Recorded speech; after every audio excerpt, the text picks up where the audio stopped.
Hello friend नमस्कार मु खुशी पुणी थे आसी एक नुआ रेसिपी नहीं कि कखारु फूल बुट डाली किपरि बरा प्रस्तुत करा जाए। मो वीडियो को स्टार्ट करने पूर्व पुणी थे कही रखुची मो चैनल टी को जब सब्सक्राइब करना सब्सक्राइब करनी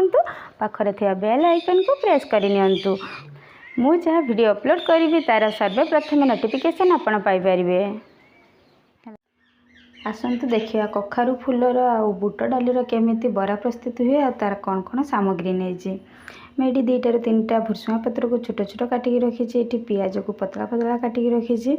तीन सुखिला लंका नहीं अदा 2 इंच नहीं ये सुखिला जीरा नहीं बतुरिकी रखी आपको पेस्ट बनैबा आ कि बुट डाली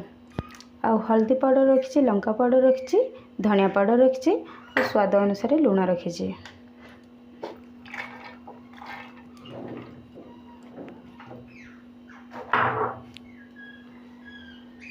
मैं सब पकई गोटे भल पेस्ट बन नौ ये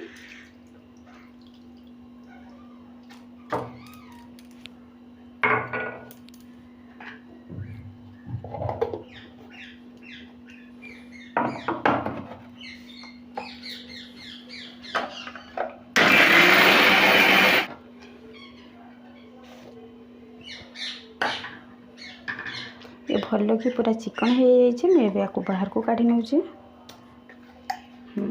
मैं बुट डाली नहीं आप चाहिए बेसन भी यूज करें। बुट डाली करना बहुत टेस्ट लगी था बड़ा। मैं कस्तूरी मेथी देखी नहीं कस्तूरी मेथी अल्प नहीं काट रखी पियाज को पकई दूची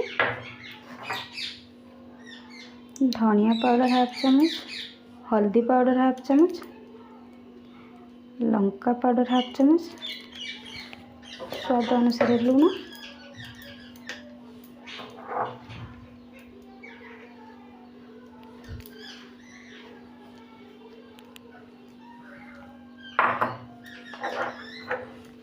ये भल से आपको हाथ में मिक्स कर नौ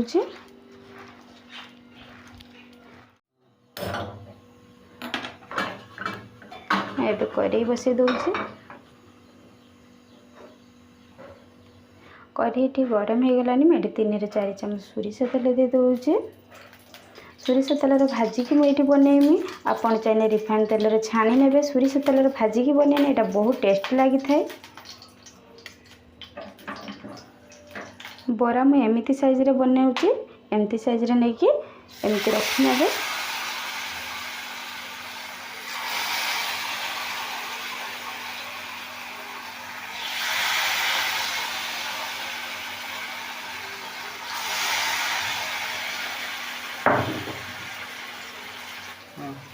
एठी मु बरा को आ गोटे पट उल्टे दूची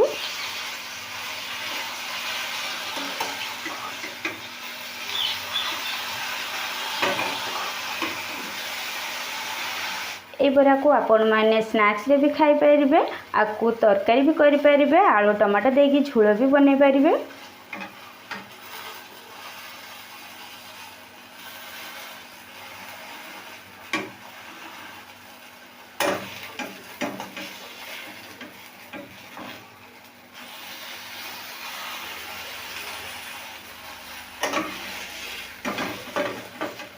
बराठी हो गलानी मैं बाहर को काढ़ी नौ कम समय भितर हो पारे आपन घरे ट्राई करंतु केमती लगला यार टेस्ट मते कमेंट माध्यम रे जणैबे जदि भल लागे लाइक करिवे शेयर करिवे कमेंट करिवे और सब्सक्राइब करिवे। आज पई मु रहुची नमस्कार।